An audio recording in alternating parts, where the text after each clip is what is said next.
Olá pessoal, mais uma vez, estamos juntos aí, certo? Hoje vamos trabalhar dar continuidade no curso, vamos trabalhar com estatística, uma introdução à estatística, né? Porque a estatística é uma ciência bem ampla, certo? Nós vamos começar apenas a ver uma introdução, né? Então, para isso, vamos começar pelo seguinte, fazendo algumas interrogações. Estatística, o que é? Certo?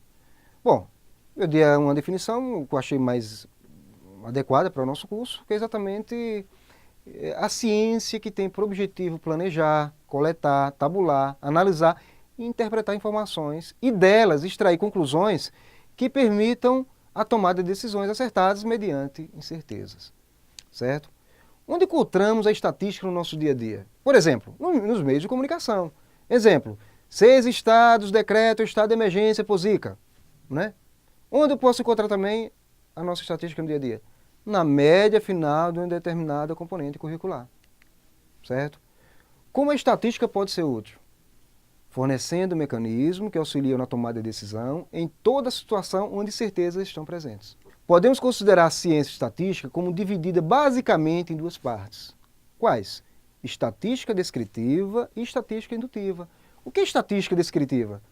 O que ela se propõe? Se preocupa com a organização e descrição dos dados experimentais. A estatística indutiva cuida da sua análise e interpretação. População de uma variável é o universo de todas as ocorrências ou repetições possíveis de um fenômeno aleatório. A população é o conjunto total de dados de uma realidade. A amostra é um subconjunto da população, representa uma parte dos dados da população. Bom, agora vamos ver os tipos de variáveis. Para a motivação, imagine que um pesquisador está interessado em fazer um levantamento sobre aspectos socioeconômicos dos empregados da seção de orçamento de uma empresa. Algumas variáveis como sexo, escolaridade e estado civil têm como possíveis respostas uma descrição ou qualidade do indivíduo e, portanto, são chamadas de variáveis qualitativas. Já variáveis como número de filhos e salário têm como possíveis respostas um número, um valor, uma quantidade e, portanto, são chamadas de variáveis quantitativas. Ok? Continuando ainda com o tipo de variáveis, qualitativa. As qualitativas ela pode ser o quê? Nominal ou ordinal. Quando é que ela é nominal? Não existe ordenação nas possíveis respostas. Por exemplo, sexo, estado civil. E quando é que ela vai ser ordinal? Existe uma certa ordem nas possíveis respostas. Por exemplo, escolaridade. A variável quantitativa ela pode ser discreta ou contínua. Quando é que ela é discreta? Quando os possíveis valores formam um conjunto finito ou enumerável de números. São variáveis de contagem. Exemplo, número de filhos. E quando ela é contínua? Quando os possíveis valores estão dentro do intervalo, aberto ou fechado, dos números reais. Exemplo, peso de um indivíduo. Ok? Fases do método estatístico. Quais são as fases? O método estatístico abrange as seguintes fases. Quais são elas? Primeiro, definição do problema, certo? Consiste em quê? Consiste na formulação correta do problema, examinar outros levantamentos realizados no mesmo campo, fazer uma revisão da literatura, saber exatamente o que se pretende pesquisar definindo o problema corretamente, como por exemplo variáveis, população, hipóteses, etc. Segundo, um planejamento, ou seja, determinar o procedimento necessário para resolver o problema, como levantar informações, tipos de levantamentos por censo completo, por amostragem parcial, cronograma, custos, etc. Coleta ou levantamento dos dados consiste na obtenção dos dados referentes ao trabalho que desejamos fazer. A coleta pode ser direta ou indireta. Quando é que ela é direta? Quando é diretamente da fonte. Quando ela é indireta, feita através de outras fontes. Os dados podem ser obtidos pela própria pessoa, primários, ou se baseia no registro de terceiros, no caso aí secundários.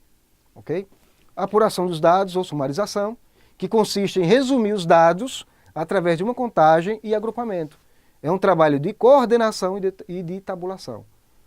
A apuração pode ser manual, mecânica ou eletrônica. A apresentação dos dados, certo? É a fase em que vamos mostrar os resultados obtidos na coleta e na organização. Esta apresentação pode ser tabular ou gráfica. Quando é que ela é tabular? Quando a apresentação pode ser de forma numérica, ok? Quando é que ela é gráfica? Quando a apresentação é expressa de forma geométrica. Certo? Análise e interpretação dos dados. É a fase mais importante e também a mais delicada. Tira conclusões que auxiliam o pesquisador a resolver seu problema. Ok? Pesquisas de dados. Antes de iniciar a análise de uma base de dados, é preciso determinar corretamente que tipo de dados está disponível. Disso depende o tipo da análise a ser feito e a ferramenta a ser utilizada. Pesquisa estatística. Por exemplo, a pesquisa estatística é qualquer informação retirada de uma população ou amostra, podendo ser através de censo ou amostragem. Dados estatísticos. Dados são observações documentadas ou resultados da medição. Os dados podem ser obtidos pela percepção através dos sentidos, por exemplo, observação, ou pela execução de um processo de medição, certo? Antes de iniciar a análise de uma base de dados, é preciso determinar corretamente que tipo de dados está disponível. Disso depende o tipo de análise a ser feito e a ferramenta a ser utilizada. Dados primários são aqueles que não foram antes coletados, estando ainda em posse dos pesquisadores, e que são coletados com o propósito de atender às necessidades específicas da pesquisa em andamento. As fontes básicas de dados primários são pesquisado, pessoas que tenham informações sobre o pesquisado e situações similares. Dados secundários são aqueles que já foram coletados, tabulados, ordenados e às vezes até analisados e que estão catalogados à disposição dos interessados. As fontes básicas de dados secundários são a própria empresa, publicações, governos, instituições não governamentais e serviços padronizados de informações de marketing. É isso aí, pessoal. Uma breve introdução estatística. Espero que vocês realmente tenham assistido esse vídeo. E, novamente, eu peço a vocês que peguem o livro proposto pelo curso, que está disponível para vocês no AVA, e deem mais continuidade nesse curso. Ok? Obrigado.